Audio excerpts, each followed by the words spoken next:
જ્યાં જેની જગ્યા હોય ત્યાં સારું લાગે। નમસ્કાર દોસ્તો, હું છું આપનો દોસ્ત યશ કુમાર સોજિત્રા।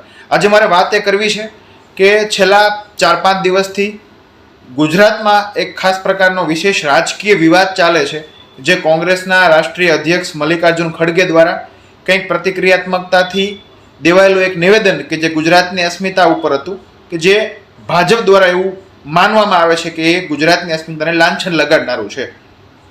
એ વિવાદ આખો સમસ્ત પતી ગયો, ખડગેજી દ્વારા માફી પણ મગાઈ ગઈ, પરંતુ વાત મારે એ કરવી છે કે જે જેની જગ્યા છે તે તેનું કામ નથી કરતા અને બીજાની ચાપલુસી કરવા આવે છે, એવા બે મિત્રોની વાત કરવી છે જે ગુજરાતની લોક સાહિત્યગીરી અને લોક સાહિત્યકાર જે ગાયક છે એ બે છે। એ બંનેના ફોટો તમને સ્ક્રીનમાં દેખાય છે।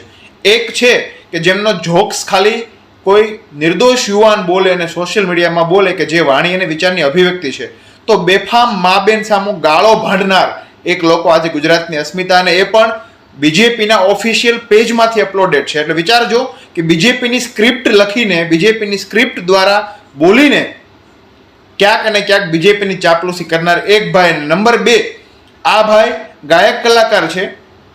તે ગાયક કલાકાર થોડા દિવસો પહેલા ગુજરાતના અસંખ્ય ખેડૂતોની જમીન ઉપર દમન કરનાર, એવા આધુનિક સમયના ખેતી હડપનાર તાનાશાહ એવા અદાણીની ચાપલુસી કરતા ગીત ગાનાર આ વ્યક્તિ હતા। ત્યારે પણ આપણે એનો વિરોધ કર્યો હતો। ત્યારબાદ એના પહેલા સ્માર્ટ મીટરના ફાયદા, કે ગુજરાતની જનતાને શોષણ કરવા માટેનું સાધન ભારતીય જનતા પાર્ટીનું, અને એ સ્માર્ટ મીટરના ફાયદા ગણાવતા આ ભાઈ, હવે આ બંને ભાઈ ગુજરાતની અસ્મિતાનો અને ગુજરાતની ગૌરવની માહિતી સમસ્ત ગુજરાતના લોકોને આપે છે, ને એ પણ બીજેપીના ઓફિશિયલ પેજમાંથી। દોસ્તો વિચાર કરજો કે ક્યાં ગયું લોક સાહિત્ય કારગીરી અને ક્યાં ગઈ લોક સાહિત્ય ખરેખર કલા અને સંસ્કૃતિનો વારસો જે હોવો જોઈએ એ ક્યાં રહ્યો? આમાં સ્પષ્ટપણે એવું લાગે છે કે બીજેપીની ચાપલુસી અને બીજેપીનું કામ કરવું ક્યાંક ને ક્યાંક લોક સાહિત્ય કારગીરી બનતું જાય છે।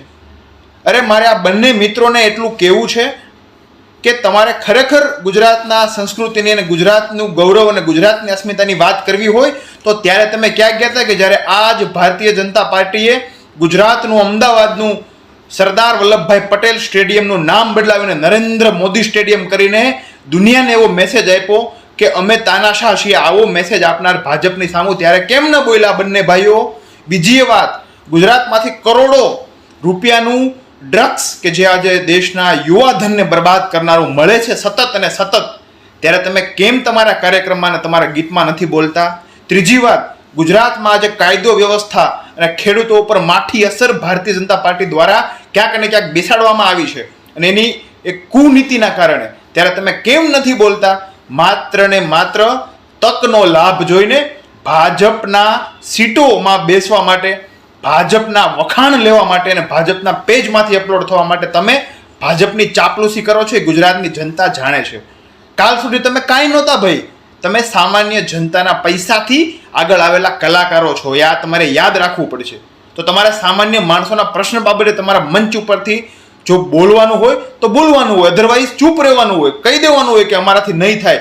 આજે પણ હજારો એવા લોક સાહિત્યકાર છે જે ચૂપ રહીને પણ ઘણું બધું ગુજરાતની લોકોને, જનતાને મેસેજ પૂરા પાડે છે, જેનું કામથી કામ રાખે છે, પણ અમુક આજે ગુજરાતની રાજનીતિમાં એવા ભાજપની રેસમાં મોર થવા માટે ચાલ્યા આવે છે, પણ પોતાના ઇતિહાસ જ્યારે જોવે ત્યારે ખબર પડે કે બેફામ નિર્દોષ મા બેન સામુ ગાળો દેનાર લોકો આજે ગુજરાતની અસ્મિતાને વાત કરે છે।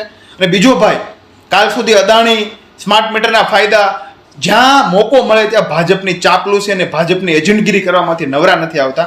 આ ભાઈ ગુજરાતની અસ્મિતાને વખાણ કરે છે અને ગુજરાતની અસ્મિતા વિશે કંઈક લોકોને સમજાવે છે, ત્યારે આપણને પ્રશ્ન થાય, જો આવા લોકો ગુજરાતની અસ્મિતા ઉપર, ગુજરાતના ગૌરવ ઉપર વાત કરતા થશે તો આજે ખરા અર્થમાં આપણે બધા ક્યાં જશું? આ પ્રશ્ન તમને છે, ખાસ અને ખાસ જાણકારી માટે અને એક જાગૃતતા માટે કે ગુજરાતની અસ્મિતાની વાત કરવાનો અધિકાર કોનો?